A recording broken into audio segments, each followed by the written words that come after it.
I would find the religious, and I would find the rebels as far as the gangs go. I want you to understand and me to understand that Jesus Christ was in agony as he was mocked and ridiculed by the gangs of rebels, the gangs of the rulers, and the gangs of the religious. It was in the garden of Gethsemane. It was by the gang at Gabbatha and at Golgotha. You will find the gangs. And in John chapter 19, we will find him. And they say they crucify him. And Pilate said unto them, take ye him and crucify him, for I have found no fault in him. And then they just kept on mocking him. And we would look at the soldiers planted a crown of thorns and put it on his head. And they put on him a purple robe and said, Hail, King of the Jews. And dark, and under the sepulchre, now skip the page there, that's why I had. They smote him with their hands. Pilate therefore went forth again and said to them, Behold, I bring forth, and that you may know that I find no fault in him. Then Jesus came forth wearing a crown of thorns and a purple robe, and Pilate said, Behold the man. Do you not see the ruling gang, the religious gangs, and the rebellious gangs? And then he brought him to Golgotha. And he mocked him and ridiculed him even more. And then we find him in his agony on Golgotha's hill, the place called Calvary. And there they crucified him in his agony. Do you not see Christ in his agony? Bring us to Golgotha, where we find our second thought. Not only do we see the Christ, but we see the cross. And as I look at these verses in Psalm 22, I find the cross. I find three things. I find Christ and his pain. I find Christ and their party. And I find Christ powerless. Christ in his pain. We find the bleeding wounds. Let's look at these verses right here. I want us to see this. I am poured out like water, and all my bones are out of joint. My heart is like wax, and it's melted in the midst of my bowels. That's pretty descriptive. I see the pain. Three things about the pain. I see his bleeding wounds. I see his beaten body. But most of all, I see his broken heart. Do you not see that in those verses, that verse right there? I am poured out like water, and all my bones are out of joint. My heart is like wax, it is melted in the midst of my bowels. His bleeding wounds, his beaten body, but most of all, his broken heart. I am poured out like water. There's some who debate over what he's talking about there. Some think of him at Golgotha or at Gethsemane and being in agony, he prayed earnestly and sweated, was as it were great drops of blood falling down to the ground. They said, is that what he's talking about? I am poured out like water. Or could it be not only that, or it might be that they're speaking of the piercings of his hand and his feet, the crown of thorns, the abusive beatings as he was. They gave his back to the smiters, and the cheek they plucked off his hair. Could it have been that caused that pain of the bleeding wound? They may have been just talking about the possibility of the reference to the spear that pierced his side, and forthwith came forth blood came there out blood and water. Forthwith came there out blood and water. John 19 and verse 34 tells us. As a prophecy in this Old Testament, they may have been prophesying when they came to Jesus and they found him saying he looked dead already. They threw a spear in his side. Forthwith came out blood and water. I am poured out like water. I say this, I don't know whether it's speaking of Gethsemane. I do not know whether it's speaking of the crown of thorns and the hands and feet that were pierced. And I do not know if it is prophetically speaking of the blood and water flowing from his side. It could be all three of those things it's applied to. But I will tell you this, every bit of him was poured out like water. His strength was poured out. His self was poured out. He was poured out like water. There is the pain of the bleeding wound. There is the pain of his beaten body. All my bones are out of joint. They pierced my hands and feet. I may tell all my bones. I gave my back to the smiters and my cheeks to them that plucked out the hair. He was wounded for our transgressions, he was bruised for our iniquities, the chastisement of our peace was upon him, and by his stripes we are healed. All of this, a work that was done as he was beaten beyond recognition, that no man even could recognize his visage. His visage was so marred more than any man, Isaiah 52 tells us, and his form more than the sons of men. His beaten body. The Bible tells us he keepeth all of his bones, and none of them is broken. But they were pulled out of joint. All my bones are out of joint. I can tell all my bones. I can feel the agony and the pain in every bone in my body. I can tell every one of them. I will say this. It tells us in Psalm 34, he keepeth all his bones, not one of them is broken. But it was beaten. There was bleeding wounds. There was a beaten body. There was a broken heart. No bones were broken, but his heart was broken.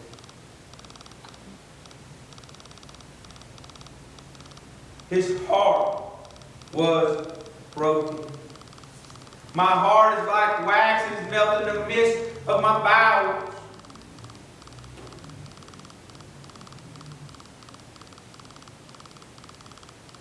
He's dying for the sins of men.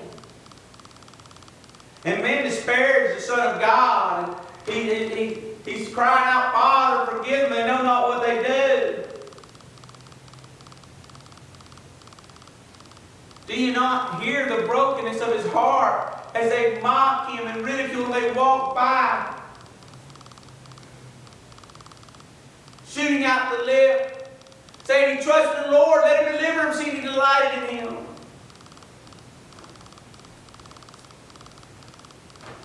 The pain of a broken heart only comes when you're a person of a loving heart. They cannot break your heart if you do not love them. When they walk away, you'd weep. I went through life, pastored the church, and saw people leave, and I'd cry because they're leaving. And they tell me they're leaving, and they tell me why they left. Not because they're busy. That hurts your heart. But when they leave because they say, I don't think you're preaching very. I don't think you're doing good for the church. When people that claim to be your friends forsake you, people that were there cheering you on and came to watch you as you did miracles and fed the 5,000, you fed them, you healed their sick, This is what Jesus is talking about. And they're over there shooting out the lip and mocking him now.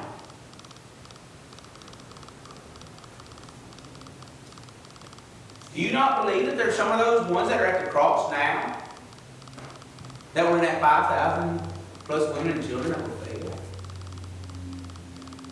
Think about that. He loved them.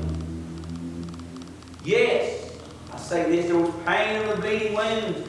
Yes, there was pain of the beaten body. But the pain that was greatest was that of the broken heart. Because they had a party at the cross. There was the pain and there was the party. The party starts as a trial, as a mock trial. In Matthew, in chapter 27, in verse number 27, and the soldiers of the governor took Jesus to the common hall and gathered unto him the whole band of soldiers. And they stripped him and put on a scarlet robe. And when they had platted a crown of thorns, they put it upon his head and a reed in his right hand. And they bowed the knee before him and mocked him, saying, Hail, King of the Jews! And they spit upon him and took the reed and smote him on the head. A party. He is now the laughing stock of society. Matthew 27 tells us. He is now the one that they're laughing at. You can see this as we read in Psalm 22. My strength is dried up like a potsherd. My jaws, thou hast brought me to the dust of death, for dogs have compassed me. The assembly of the wicked have enclosed me. They pierce my hands and feet. I may tell all their bones, they look and stare upon me. They part my garments among them and cast lots upon my vesture. Do you not see this as they're up there laughing at him, as they're up there mocking him before the cross, before they get that far? They're already planning a big party at the cross. The crowd, they started with the mock trials. The crowds join in as they pass in Matthew 27 and verse 39. And they had passed by, reviled him, wagging their heads, saying, Thou that destroyest the temple and buildest it in 3 days, save thyself. If thou be the Son of God, come down from the cross. Likewise also the chief priests mocking and the scribes and the elders said, He saved others, himself he cannot save. If he be the King of Israel, let him come down from the cross, and we will believe him. The pain of the broken heart. Because of the party of a broken society.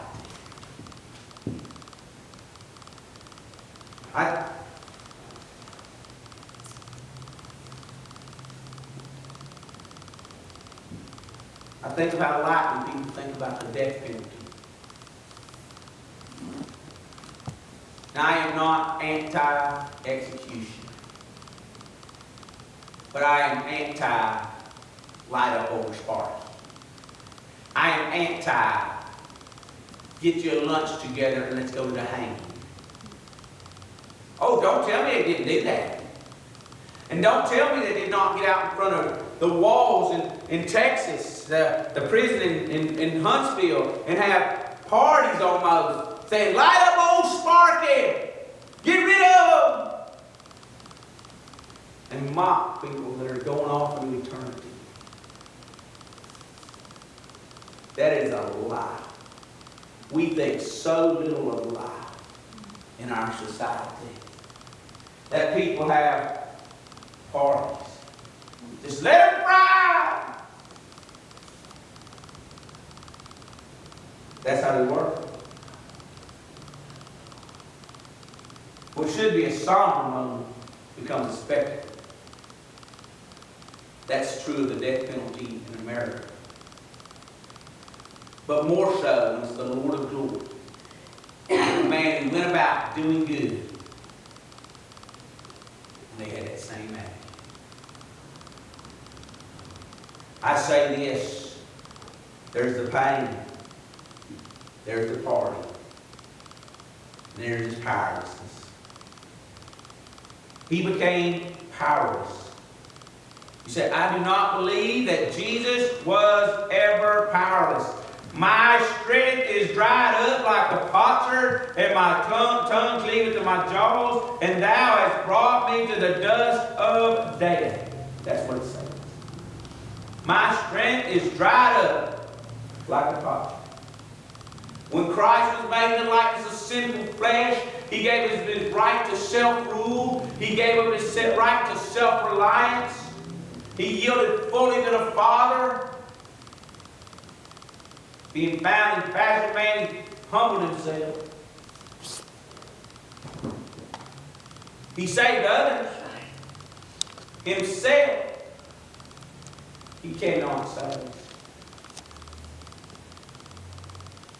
If He be the King of Israel, let Him come down from the cross, and we will believe.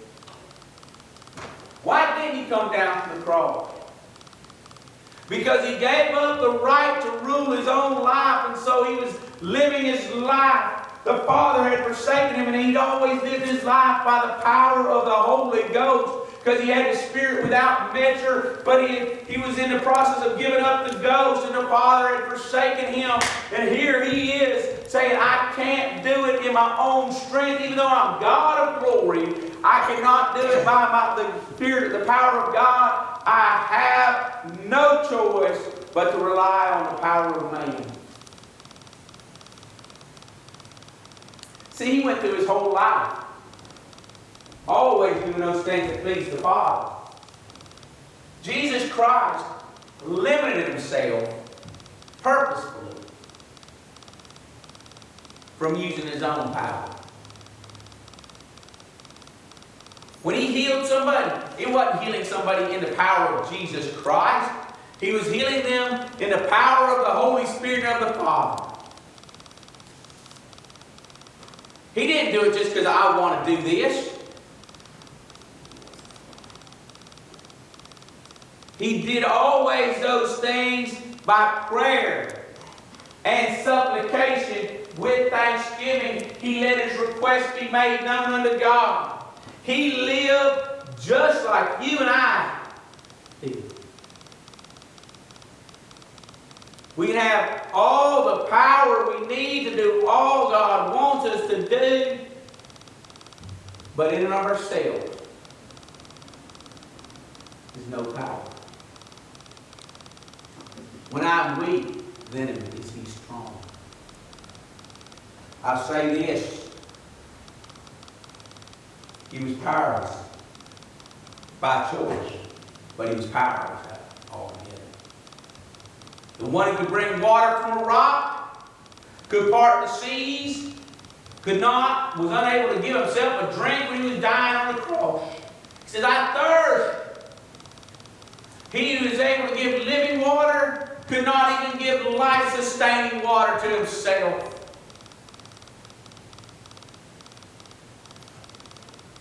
He was poured out. His strength was dried up. His tongue cleaved to His jaws. We find the Christ. We find the cross. But thank God it does not end there. We find the conquest. The conquest comes from Christ's confidence in the character of God.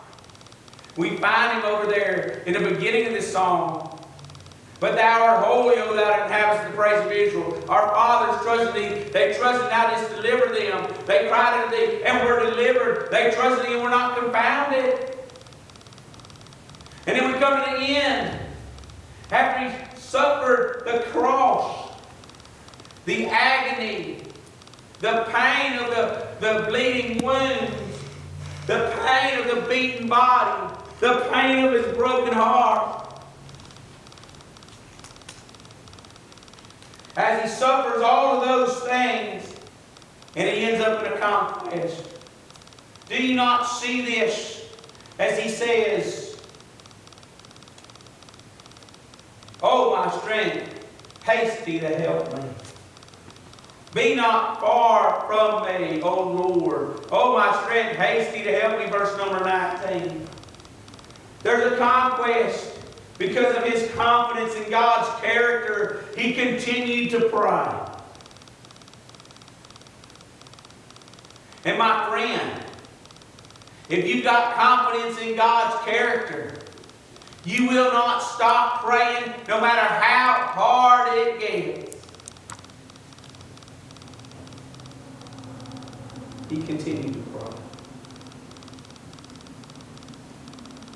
He constantly pondered.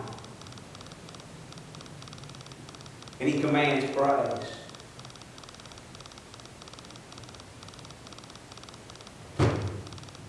I want you to understand something this morning.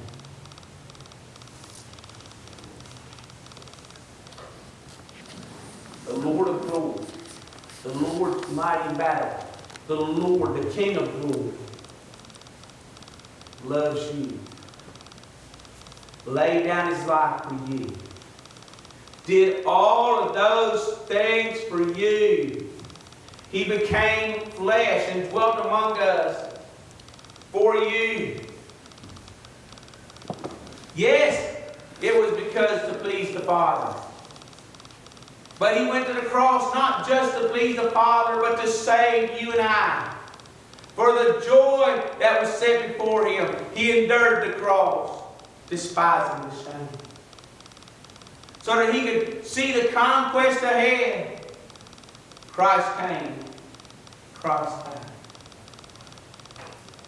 What will you do with Christ? Will you be like that crowd and party at the cross? And say, oh yes, I'm saved, so I'll just live like the devil. Because I've got eternal salvation. Oh yes, I'm saved. And think lightly of what Christ did. That is the Christianity of today. That is the Christianity in our churches. That's the Christianity of the natural heart. Because it certainly is not the Christianity of those who look away unto Jesus. The Christianity of those who look away unto Jesus say, why would such as he is die for such as I am? Why would God forsake him so that I would not be forsaken? When he always went about doing good, and I have a mixture of good and bad. I know I've lied. I know I've stolen in my life. I know I've done things that I should not have done. I know. If you do not know that you've done anything wrong, then you're either deceiving yourself or you do not have the mind capacity to understand reality. Why would he die? Why would he take that cross? Why would he come and endure such contradiction of sinners against himself? Why? For you and me. For the joy that was set before him. There was a conquest, and that conquest was not just him rising from the dead, but it was him able to give us life. To save his people from their sins. What are you going to do with Christ? If you're not saved, now is the time. Yield to him who loves you more than anybody else ever has. More than anybody else ever can. More than anybody else ever will. Father, I pray you help us.